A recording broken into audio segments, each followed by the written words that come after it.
Okay, ready to dive into some sustainability, Always. but you know how it can get a little heavy sometimes. For sure. All doom and gloom. Right. Well, we're going to flip that script today. Okay. What if, instead of scarcity, Hmm. the key to sustainability Yeah. is like abundance? That's a really interesting thought. Right. Yeah.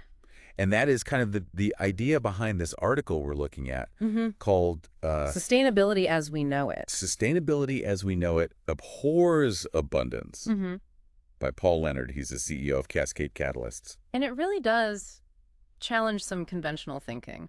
Yeah, big time. Like one of the things he talks about is how a lot of the sustainability solutions that are out there are more about shifting energy consumption from, say, humans to data centers and AI. Yeah. But not actually saving the planet. Right. It makes you wonder if we're just kind of shifting the burden, you know. Exactly, like rearranging deck chairs on the Titanic, kind of. Exactly. So Leonard points to like the limitations of our energy infrastructure as part of the problem. It's true. You know, all centralized power plants, no matter what they're using, Yeah. whether it's coal or natural gas, even nuclear, they all basically just boil water to make electricity. Right. And that's just inherently inefficient. Yeah. And that kind of leads into the next point, right? Yeah. Which is this idea of control. Oh. Leonard quotes Henry Kissinger, who famously said, "He who controls energy controls entire continents." Oh, that's a good one. Right. So when we're talking about sustainability, are we also talking about like a shift in power? I think that's a really important question to ask. Yeah. Because, I mean, imagine if, you know, more people were generating their own energy, it would totally disrupt the current system where, you know, these big power companies are controlling everything. Leonard's not necessarily saying get rid of the grid completely. Okay. But he's definitely advocating for alternatives. Wow. Especially for people who want more, you know, self-sufficiency. Yeah, so less reliance on big power plants, more, you know, individual power generation. Yeah. So what does that actually look like? Well, I mean, you can imagine a world where like rooftop solar isn't just a thing that some people do. It's like the main way people are getting their power. Or think about communities creating their own microgrids where they're sharing energy, managing it locally. So it's like a much more distributed. Exactly. Yeah, and a more resilient system too. That is pretty radical. It is. I mean, I get the concept. Yeah. But how does that translate into, you know, a real difference in our lives? That's where it gets really exciting because this abundant, decentralized energy could actually transform all sorts of things. Like what? Well, for example, water scarcity. Wait, how does energy solve water scarcity? Well, you know about desalination, right? Yeah, turning seawater into drinking water. Exactly. It takes a ton of energy, so it's really expensive. Right. But with abundant energy, desalination becomes a real solution, you know, for places that are really struggling with water shortages. So it's like creating abundance where there was scarcity before. Exactly. So are we talking about like a world of endless energy? Well, Leonard does touch on some pretty futuristic ideas. He's really excited about something called excited state electrons. Excited state electrons. Yeah, and it sounds like they could potentially generate like almost limitless clean energy. Wow. And this is where his company comes in, right? Exactly. Cascade Catalyst. They're using some really cutting-edge technology to try to make this vision a reality. Okay. They're really focused on something called quantum diagnostics. Quantum diagnostics. Yeah, and they use techniques like FTIR. And Raman spectroscopy. Okay, now hold on. Those are some pretty big words. No, it's all good. I love a good deep dive. Right. But maybe we can take a little detour and define those terms. Sure. What exactly are those things and how do they fit into this energy abundance picture? Yeah, I mean, basically, they both use light to analyze materials at a molecular level.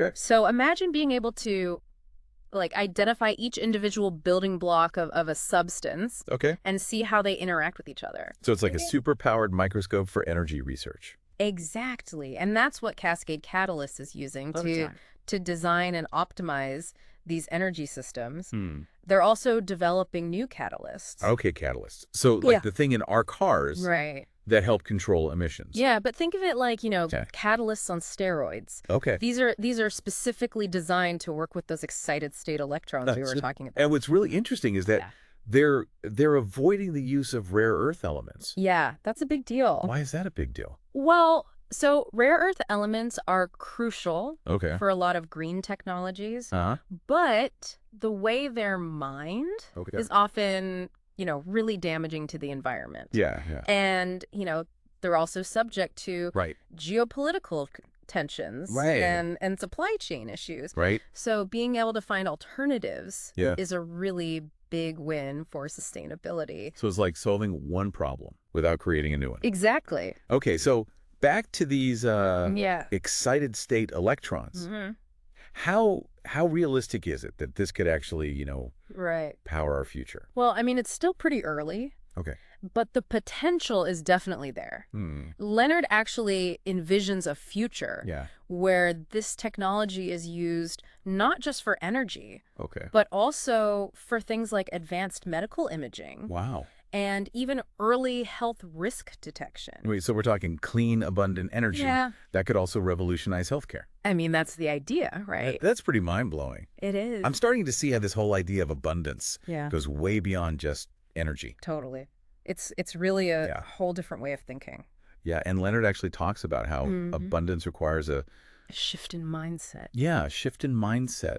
What does that mean? Well, it means moving away from this scarcity mentality where we're, constantly competing for limited resources and embracing a more kind of collaborative approach where we believe there's enough for everyone. So it's not just about the technology. Right. It's about changing how we approach problem solving. Exactly. It's about recognizing that all of our challenges are kind of interconnected and that the solutions require, collaboration and thinking outside the box. Right. Abundance isn't just about having more stuff. It's about creating a system where everyone has the opportunity to thrive. That's a powerful message. It is. But I have to admit, I'm still grappling with this whole idea. Okay. It feels almost too good to be true. Right. I mean, haven't we been kind of conditioned to believe that resources are limited? Right. And that's exactly the conditioning that we need to break free from. Okay. Because if we keep believing that, there's only so much to go around. Yeah. We're always going to be fighting over the scraps. So what if we change the equation? Exactly. What if instead of fighting over what's left, we focus on creating more? Exactly. Finding innovative ways to meet our needs without, depleting the planet. So how do we make that shift? How do we go from scarcity to abundance? It starts by challenging our assumptions. We always hear about peak oil or water wars. Right. And it frames these resources as inherently scarce and leading to conflict. Yeah. But what if we reframe that conversation? Okay. What if instead of fighting over, dwindling supplies, we invest in renewable energy, sustainable agriculture, innovative water management techniques. So it's about changing our perspective. Yeah. Seeing those limitations as opportunities for innovation. Exactly. And that's what I think is so powerful about Leonard's article. It's not just, a technical roadmap. Right. It's a call to action. Okay. It's a challenge to really rethink our relationship with resources, with each other, and with the planet. And it sounds like Cascade Catalysts is putting these ideas into action. They are. With their focus on excited state electrons and their potential for creating this abundant energy future. And it sounds like Cascade Catalysts is putting these ideas into action with their focus on excited state electrons and their potential for creating this abundant energy future. Right. And their work is a great example of how innovation can help move us towards, a more sustainable and abundant world. Okay. But technology is only part of the picture. Right. So what's the other part? Well, it's us. Okay. It's about us as individuals and as a society. embracing this shift in mindset. Okay, yeah, so it's not just about inventing new gadgets. It's about like changing how we relate to each other and to the planet. Exactly, and that's about moving from competition to collaboration. Okay. From, fear to hope. Yeah. And that's what I think will unlock the true potential of abundance. So if we can actually make that shift, what kind of world could we create? I mean, imagine a world where clean water, nutritious food, those are just basic rights. Right.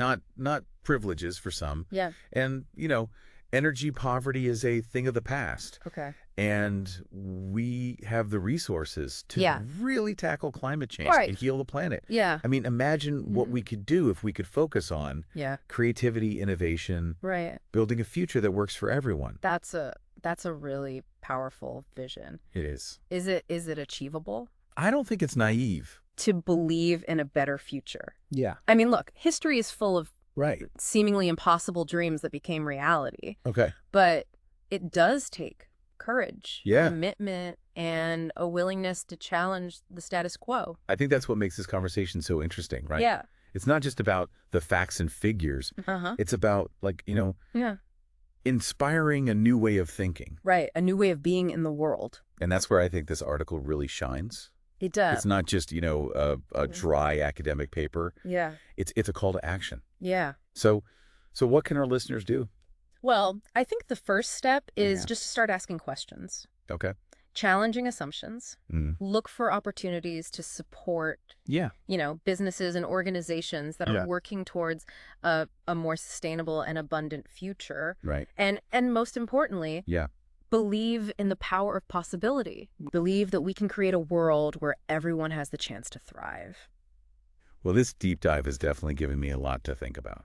Good. It's a good reminder that the future is not something that just, happens to us. Right. It's something that we create through our choices and our actions. Absolutely. And our beliefs. And that's a powerful message, I think, to leave our listeners with. Yeah. If we can shift our mindset from scarcity to abundance, the possibilities really are limitless